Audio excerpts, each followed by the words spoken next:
Hey guys, it's Tia Moore from Nextview podcast. Thanks so much for tuning in. So you probably haven't seen me on a lot of videos lately because our video content has been going to our podcast subscribers only. So pretty much if you signed up on our mailing list, you get an email with any video content that we have been producing. However, recently I read a story about men hacking into home security system. So they've been hacking into baby monitors. They've been hacking into like your Ring cameras, your Nest systems, and anything like that. So like canary cameras. I have a canary one. So there's so many of them. Apparently they're very simple to hack into because what they're doing is they're getting information from information that has been sold. So you guys know how there was like an Equifax breach. There was TransUnion breach, all these different breaches. Well, like 8.2 million usernames and passwords were released onto the dark web. And I guess that's where they're getting them because most people use the same username and password when they're creating different accounts. So a lot of people's information has been compromised. And unfortunately, people are becoming victims of these hackers. So in one story I read, a woman installed a Ring camera in her 8-year-old daughter's bedroom. Now, before I go further with this story, please know I have not interviewed any of these people. So some of the questions you might be thinking are probably the same questions I'm thinking, like who puts a Ring doorbell in an 8-year-old's bedroom? But that's neither here nor there. Anyway, she set up a Ring camera in her 8-year-old daughter's bedroom because she wanted to have peace of mind so she could keep an eye on her. Well, some man hacked into the camera and started harassing the little girl. He would, tell her he was Santa Claus, try to get her to, misbehave, just scaring her and being creepy. Like he would just come onto the camera's intercom and speak to her. And you can, if you go online, even if you Google it, you can see the video where the girl is completely afraid. And if you have any of these Ring cameras or any of these systems, you know that they're recorded and you can go back and replay anything that happens. Can you imagine having cameras in your house and you're going back and looking at any of the audio and you hear some strange person's voice that you don't recognize and they're, harassing your child? It's crazy. And another instance, there was a 15-year-old boy that was being harassed by one of these hackers, and he was using racial slurs and yelling at him and things like that. Another instance, the family's home security was hacked. So, for example, he would make the siren go off on the alarm, and he kept doing it to harass the family, and he was demanding a ransom.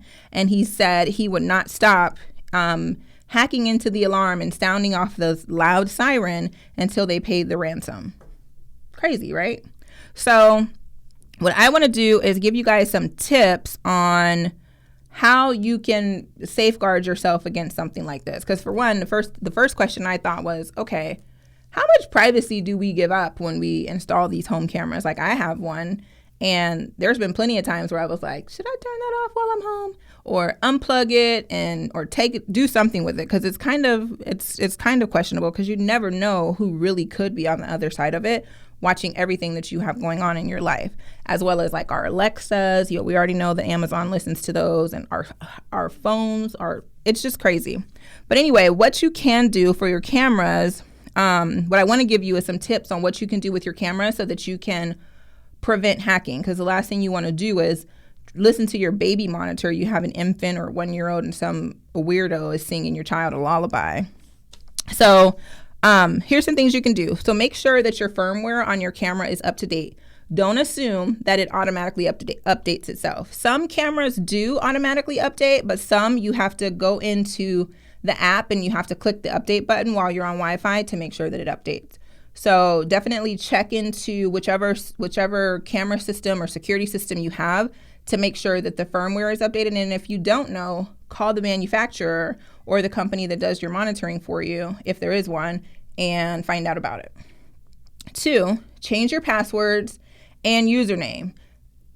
I am completely guilty of using stuff that is very similar because it's easier for me to remember. However, there's a couple things you can do. You can get a password manager, which who's to say that can't be hacked, but that's something that you can do that would help you remember all of them. You can always remember to have your computer remember them so that it'll log on for you. You can also do a 2-step authentication. So what that is, like I have some systems where I have to put in my password and then I have to use a Google Code Authenticator and add that in there. And so before I can actually access an account. So not all cameras or, camera systems offer that, but I do know Nest offers it. Amazon cameras offer it, and Ring offers it too.